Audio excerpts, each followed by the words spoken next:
Hi, it's Paul from Production Expert. In this video, we'll be looking at the speech-to-text features in Pro Tools.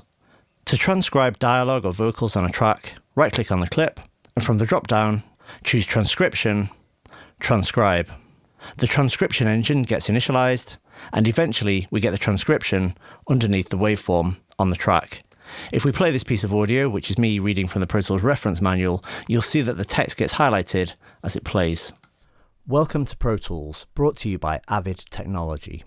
This can be used for various purposes, including copying and pasting from the text itself. So let's say I wanted brought to you by Avid Technology, I can select it, copy and paste. Brought to you by Avid Technology. And of course, it's trimmed the end of the word there, probably because I didn't quite select it properly, so I could always retrim that.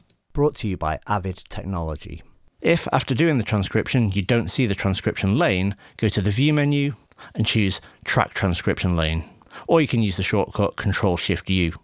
This is a universal setting, so it switches it on for all tracks containing some transcribed dialogue. Let's transcribe another one, so right-click on this one, Transcription, Transcribe. It doesn't need to initialize the engine this time because it's already active, but it's transcribing it. It did it pretty quickly there. Let's just check this. Pro Tools Studio and Ultimate provide tools to transcribe speech from audio to text. Okay, great.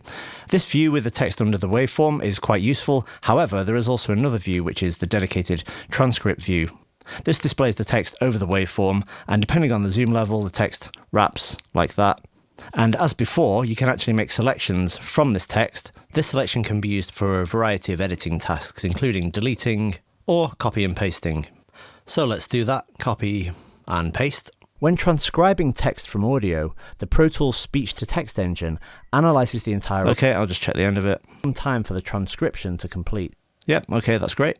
Just switching back to waveform view, if you do want to toggle individual track lanes on and off, you can right-click on any given track and select or deselect Show Transcription Lane. That's independent of the universal setting which we saw before in the View menu. So the one in the View menu turns it on or off globally, and per track, it's a right-click, Show Transcription Lane.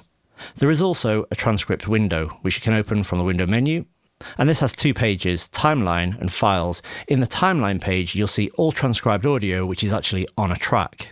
Once again, you can use this to make selections. So I could, for example, select something here, copy, paste it wherever I want. Or you can use it to search. So for example, if I search for the word monitor, it finds it, and we can actually play this. You can monitor the progress of the transcription in the Task Manager. So a quick and easy way to find the dialogue or vocals you're looking for.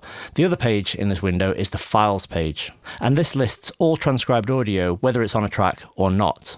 So for example, I did this other bit about Avid Link, which is not on a track, but it is in the clip list, so I could play this. Use Avid Link to manage your Avid account, product license. Once again, with this, you can use it to copy and paste something to a track like that. You can see the transcription is there, and of course, as before, we could switch this into transcript view if we preferred. If you have a track which you've already transcribed and you're going to be recording or editing new content to that track, you might want to right-click and choose Keep Track Transcribed. Any subsequently added dialogue will automatically be transcribed. Also, these transcriptions are resilient to processes such as track commit and AudioSuite. So if you were to render this, for example, with an AudioSuite EQ, compressor, or whatever, the transcription would still persist after the render. Just a quick point about something in the setup menu. We have the transcription settings. On all of the stuff in this session, I just used the multilingual option. This automatically detects the language and usually does a very good job at transcribing it. However, if you want to set a specific language, then you can do, and this means that the speech-to-text engine will stand the best chance of transcribing it accurately. There are a few drop-down menus here. For example, when transcribing stereo files, this dictates how the speech is detected and transcribed. Some channels will transcribe from both the left and right collectively as one. Individual channels will transcribe the left and right independently, and this can be very useful when, for example, you have two people speaking, one on channel 1, one on channel 2, or you can just choose to do the left channel only or the right channel only. Similar options for surround, summed channels, individual channels, or the center channel only. Likewise, for field recorder channels, you have similar options, summed, individual, or the first channel only. The Show Pauses option will indicate pauses like this. You can toggle this on or off. So if I click OK, you can see those pauses have gone. And also, when enabled, you can choose what the minimum pause length is. So what's the minimum duration for something to actually count as a pause? Let's switch the track back to waveform view.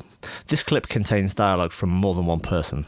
The desktop version is installed with Pro Tools. A mobile version is available for iOS. It's available online. But also this. This is an example of some dialogue with a different voice. So 2 different speakers in one file. Now we can actually separate this by speaker. So if I right-click on the clip, go to Transcription, you can see we have the ability to separate the clip by speaker. Now it's separated my dialogue from this other dialogue, and at the end is me again. The following are available, so it automatically detects who's speaking and splits it up accordingly. If I undo this, you can see we also have a couple of other options here. We can separate clip by sentence, so it detects when a sentence starts and ends, splits it up that way. And the other option is separate clip by word, should you ever need to do that. All of these separate features can operate on a single clip or on multiple clips across a selection. For me, the speech-to-text feature is extremely useful for editing voiceovers, dialogue, or any kind of narration. Avid have expanded and added to the speech-to-text feature over time, so to ensure you can take advantage of all the features on offer, make sure you have the latest version of Pro Tools installed. I hope you found this video useful. Thanks for watching.